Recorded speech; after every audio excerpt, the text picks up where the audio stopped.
1-1.5 বছর আসলে কোনো কাজ করব না। টাকা থাকলেই পারে বিয়ে একখানকে 3খানা করা যায়। আর আমার মতো গরিব হলেই পারে সিরাজউদ্দৌলা নাও ভোদর হয়ে যায়। অন্যরকম একটা অভিজ্ঞতা। কারণ জাহিদ হাসানের মতো একজন লেজেন্ডারি অ্যাক্টর যে চরিত্র প্লে করেছেন সেইটার ছোটবেলা আমার অভিনয় করা এবং জাহাঙ্গীরটা আসলে এত মানে শেডের একটা ক্যারেক্টার, এটা কোনো কনভেনশনাল হিরো না, আবার একেবারে ভিলেনও না। তার রিয়েলাইজেশন হয় এবং অনেকগুলো শেড আছে চরিত্রে। তো এটা আমার জন্য অভিনেতা হিসেবে অনেক চ্যালেঞ্জিং ছিল এবং অন্যরকম একটা ভালো লাগা ছিল যে আসলে আমি এরকম একটা সিনেমায় জাহাঙ্গীরের মতো একটা চরিত্রে অভিনয় করতে পারছি। এটা না, আমি চাপটা আমি অনুভব করিনি শুটিংয়ের সময়। অনেস্টলি আমি একটু আমার শুটিং করার সময় আমার মনে হয়েছে যে এটা যদি আমি চাপটা নিই তাহলে এটা আমার কাজটা এফেক্ট করবে। আর পার্সোনালি আমি যদি সত্যি কথা বলি, আমার জন্য একটু চাপটা একটু কম। কেন?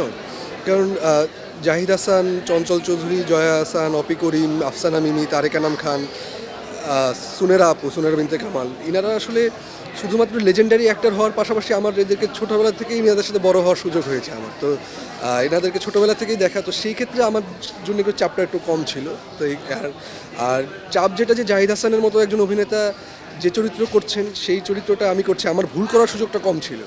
তো আমার মনে হচ্ছিল যে যদি আমি ভুল করে ফেলি তাইলে জাহিদ আঙ্কেলের কষ্টটাও মাটি হয়ে যাবে। তো সেই ক্ষেত্রে চাপ ছিল, কিন্তু এটা শুটিং করার সময় ওইটার মাথায় নিইনি খুব বেশি।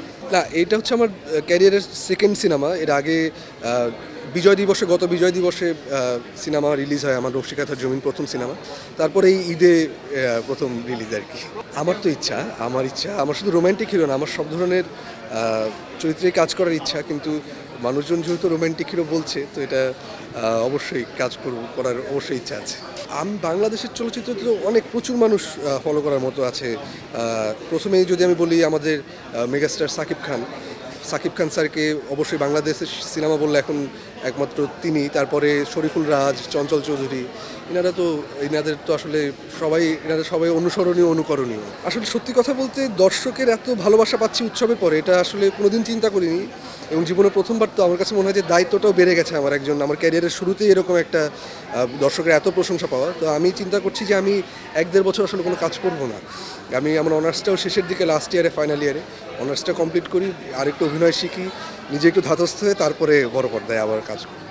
না, এটা তো অন্যরকম একটা পাওয়া। কারণ আমি তো আসলে শুধু আমার বাবার জন্য না, আমি তো দর্শক হিসেবে বৃন্দাবন দাসের হারকিপ্টে নাটকের অনেক বড় ভক্ত আসলে। তো আমি যখন এটা বলছে তখন আমি নিজের অজান্তেই মুখ দিয়ে অনেক হাসি বেরো যাচ্ছে এবং প্রাউডও লাগে যে এটা আসলে বাবার লেখা। তো এটা প্রাউড লাগে।